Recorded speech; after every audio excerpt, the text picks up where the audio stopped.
अस्सलाम वालेकुम। ये क्वेश्चन हमने सॉल्व करना है 5-26। अब इस क्वेश्चन में हमें बेसिकली 4 डिपार्टमेंटल स्टोर चेन्स के बारे में इंफॉर्मेशन दी गई है और उसके साथ हमसे ये पूछा जा रहा है कि हम इन पे वर्किंग करें और ये फाइंड करें कि हर एक चेन प्रॉफिट में कितना कंट्रीब्यूट कर रही है। तो उसके लिए हम स्टार्ट लेते हैं ग्रॉस सेल से, जो कि हमें गिवन है। 4 हैं हमारे पास department chain, 1, 3 and 4। Gross sales जो हमें दी गई हैं, फर्स्ट के लिए वो है 50,000, देन 30,000, देन 1 लाख एंड 70,000। इसमें से हमें इसके साथ हमें सेल्स रिटर्न भी गिवन है हर एक चेन के। तो हम सबसे पहले क्या करेंगे, ग्रॉस सेल्स में से हम लेस कर देंगे सेल्स रिटर्न को, और वो कितने हैं 10,000 फर्स्ट चेन के, 5,000 सेकंड चेन के, थर्ड के हैं 7,000 और फोर्थ के हैं 6,000। अब ग्रॉस सेल्स में से सेल्स रिटर्न को हम माइनस करेंगे तो हमारे पास आ जाएंगी नेट सेल्स। तो ये आ गया हमारे पास 40,000, यहाँ पे आ गया हमारे पास 25,000, यहाँ पे आ गया हमारे पास 93,000 और ये हमारे पास आ गया 64,000। ठीक है। अब इसमें से नेट सेल्स में से हमें क्या माइनस करना होगा, CGS। अब CGS हमें बिल्कुल लास्ट में एक लाइन बताई गई है और वो है CGS on average 80% of sales. तो ये जो हमारे पास नेट सेल्स गिवन है, हर एक का 80% हम निकालेंगे तो ये उसी चेन की CGS हमारे पास आ जाएगी। तो हम यहाँ पे छोटी सी वर्किंग भी कर लेते हैं। CGS is equal to 80% of net sales. Chain 1 के लिए हमारा CGS कितना होगा, 80% ऑफ नेट सेल, और वो कितना है हमारे पास 40,000।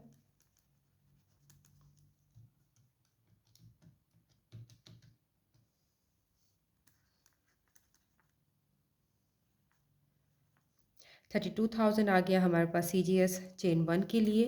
2 के लिए हमारा CGS कितना होगा, 80% ऑफ 25,000,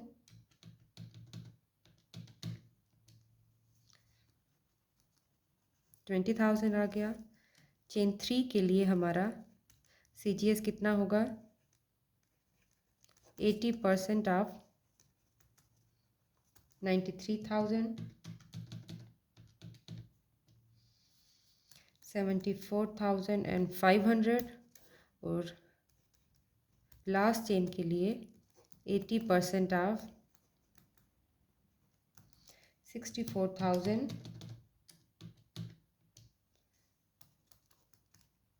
51,200।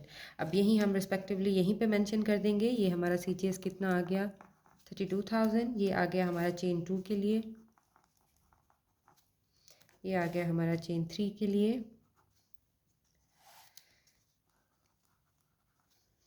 और लास्ट चेन के लिए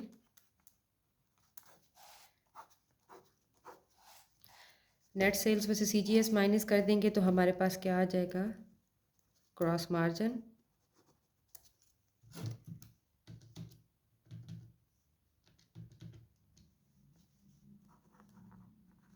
$8,000, 25,000 माइनस 20,000 कर लेंगे तो हमारे पास आ जाएगा 5,000। इसके बाद 93,000 माइनस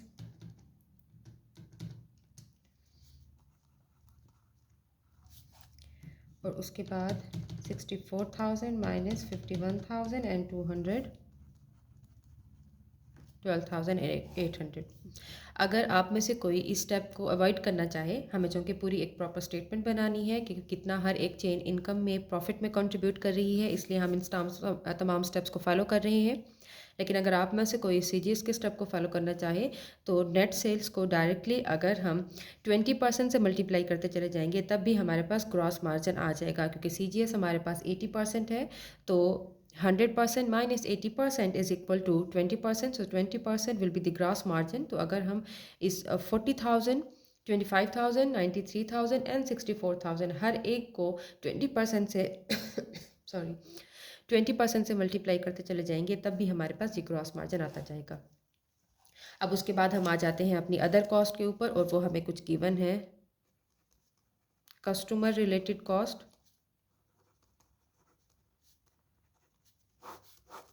उसमें सबसे पहले जो हमें गिवन है वो है रेगुलर ऑर्डर प्रोसेसिंग कॉस्ट।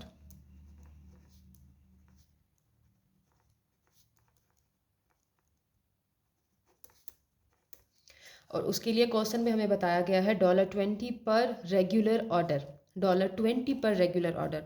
और उसी के साथ ही हमें इंफॉर्मेशन भी दी गई है कि चेन 1 के अंदर हमारे रेगुलर ऑर्डर्स कितने हैं, 40। चेन 2 में हमारे रेगुलर ऑर्डर्स हैं 150। चेन 3 के लिए हमारे रेगुलर ऑर्डर्स हैं 50। और चेन 4 में हमारे रेगुलर ऑर्डर हैं 70। और उसके साथ हमें क्या इन्फॉर्मेशन दी गई है, $20 पर रेगुलर ऑर्डर। तो हर एक के साथ हम $20 को मल्टीप्लाई करते चले जाएंगे तो हमारे पास रेगुलर ऑर्डर प्रोसेसिंग आ जाएगी। ये ब्रैकेट में कर रही हूँ, ये वर्किंग है। आप अपनी स्टेटमेंट बनाते हुए इस वर्किंग को यहाँ पे लिखने से अवॉइड कीजिएगा, यहाँ पे भी आप लिख सकते हैं या फिर आप डायरेक्टली यहीं पे भी वर्किंग कर सकते हैं कि 20 मल्टीप्लाई हो रहा है किसके साथ, 40, 150, 50 एंड 70। आप इस तरीके से कर लीजिएगा, ज़्यादा बेहतर होगा। हर एक के अंदर उसकी वर्किंग को इंडिविजुअली मेंशन करने से अवॉइड कीजिएगा, या फिर अगर आपके लिए यहाँ पे ही इसी वर्किंग को करना आसान है तो बेहतर है कि उसको थोड़ा सा स्मॉल करके लिखिएगा, बहुत छोटा छोटा करके, कि वो रीडेबल हो रीडर के लिए। यहाँ पर चूँकि मैं वीडियो पर्पज़ से इसको सॉल्व कर रही हूँ इसलिए मैंने थोड़ा सा इसको बड़ा लिखा है कि आपके लिए इसको पढ़ने में आसानी हो। तो 40 को हम 20 से मल्टीप्लाई कर लेंगे तो हमारे पास आ जाएगी 800, which is regular order cost for chain 1। इसी तरीके से 150 मल्टीप्लाइड बाय 20, 3000।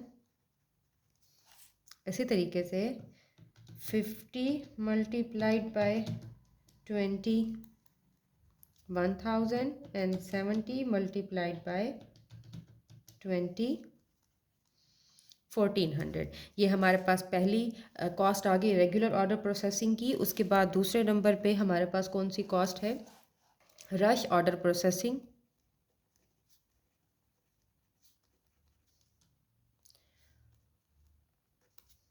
अब रश ऑर्डर प्रोसेसिंग के लिए अब मैं ये वाला फॉर्मेट फॉलो करूँगी। रश ऑर्डर प्रोसेसिंग के लिए हमें एक्टिविटी टेबल के अंदर गिवन है कि $100 फॉर ईच रश ऑर्डर, और रश ऑर्डर्स भी हमें गिवन है और वो कितने हैं हमारे पास, मल्टीप्लाई करेंगे हम, कितने हैं हमारे पास, चेन 1 के लिए 10, चेन 2 के लिए है हमारे पास 50, चेन 3 के लिए है 10 और चेन 4 के लिए है 30। फिर यहाँ पे मैं अगेन आसानी के लिए लिख लेती हूँ, हम 100 को मल्टीप्लाई करेंगे 10 के साथ, 100 को मल्टीप्लाई करेंगे 50 के साथ, 100 को मल्टीप्लाई करेंगे 10 के साथ और 100 को मल्टीप्लाई करेंगे 30 के साथ। 1000 हमारे पास आ जाती है rush order processing for chain 1। 5000 आ जाएगी rush order processing for chain 2। Again 1000 आ जाएगी rush order processing for chain 3। और इसी तरीके से 3000 आ जाएगी rush order processing for chain 4। अब उसके बाद जो हमें नेक्स्ट कॉस्ट गिवन है वो है return item processing cost, return item processing cost, और वो कितनी है, $100 पर आइटम्स। और ऊपर वाले टेबल में हमें नंबर ऑफ़ आइटम्स गिवन है जो रिटर्न हुए हैं, सेल्स रिटर्न में हमारे पास गिवन है, और वो कितने हैं, 1 के लिए 100, चेन 2 में रिटर्न हुए हैं 26, चेन 3 में रिटर्न हुए हैं 60 और चेन 4 में रिटर्न हुए हैं 40। तो अगेन यहाँ पे छोटी सी वर्किंग मैं कर लेती हूँ।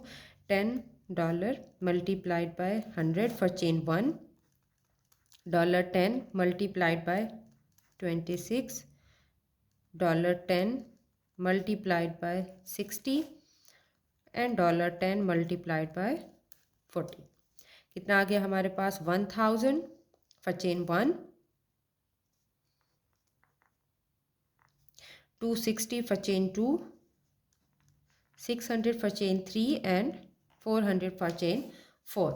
अब फोर्थ जो हमारे पास कॉस्ट है वो है catalogue and customer support cost.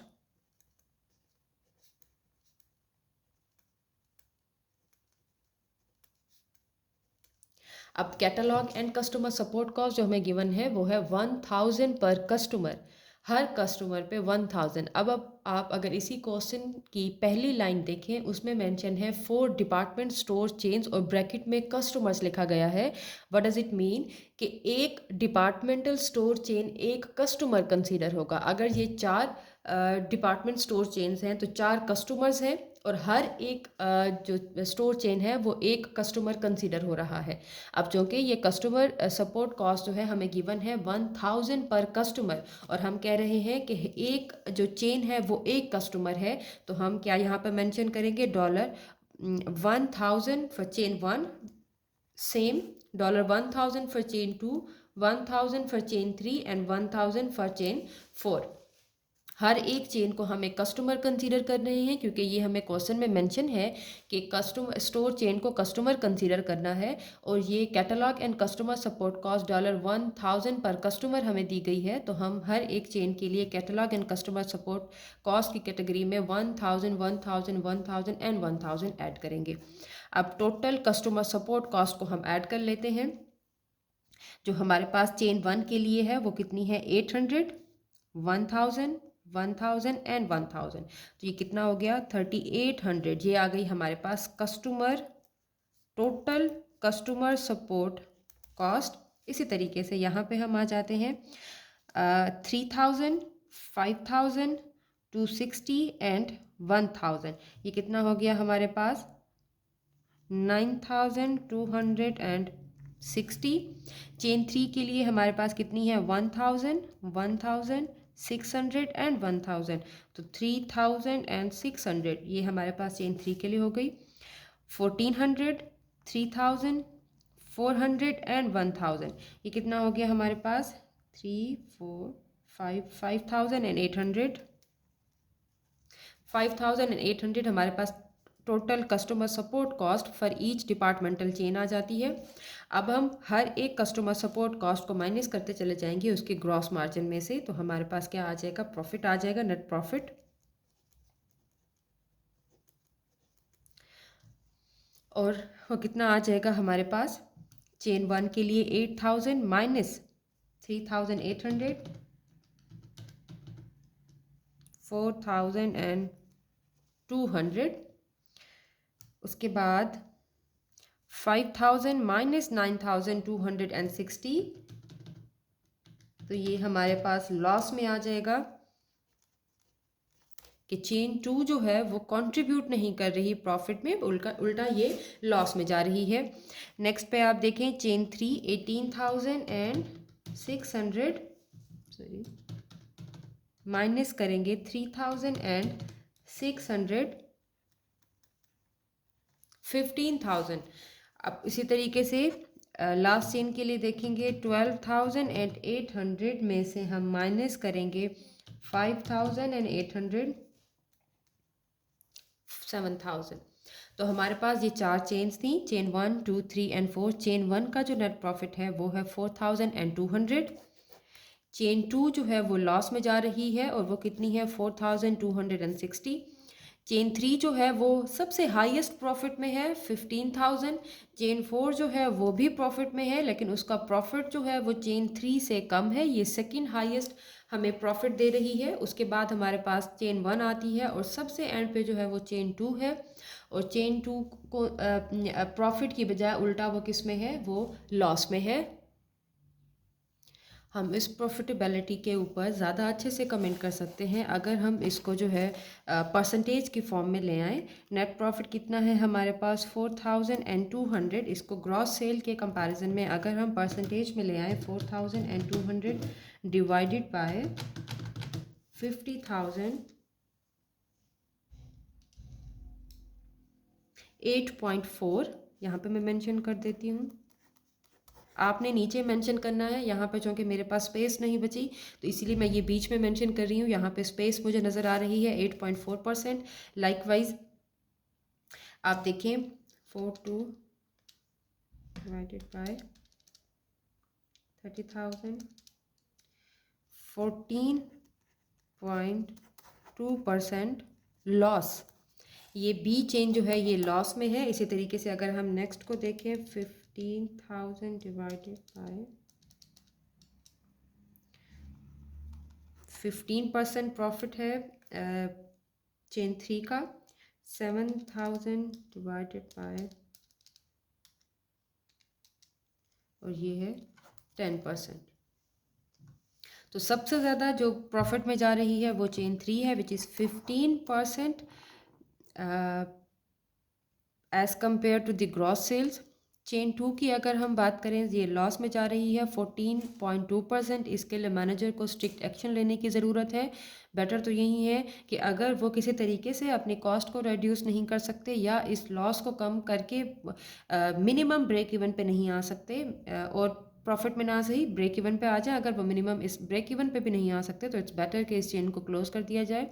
और उसके बाद जो सेकंड नंबर पे वो चेन 1 आती है विच इज़ 8.4%। ये परसेंट भी कोई बहुत ज़्यादा अच्छी रेशो नहीं है। इसके लिए भी कंपनी को जो है वो स्ट्रिक्ट एक्शन लेने की ज़रूरत है कि या तो वो अपने रेगुलर ऑर्डर्स के ऊपर देखे कि ऑर्डर्स किस तरीके से जा रही हैं। और इसके अलावा दूसरा जो पॉइंट है कंसीडरेबल वो है रिटर्न आइटम्स को देखने का। अगर हम अपने नंबर ऑफ़ आइटम्स रिटर्न देखें तो हमारे चेन 1 के अंदर सबसे ज़्यादा नंबर ऑफ़ आइटम रिटर्न है। तो अगर उन रिटर्न आइटम को ही फोकस कर लिया जाए, उन्हीं के ऊपर ही वर्किंग कर ली जाए तो ये जो हमारी इस चेन की परसेंटेज है प्रॉफिट परसेंटेज ये इंक्रीज़ कर सकती है।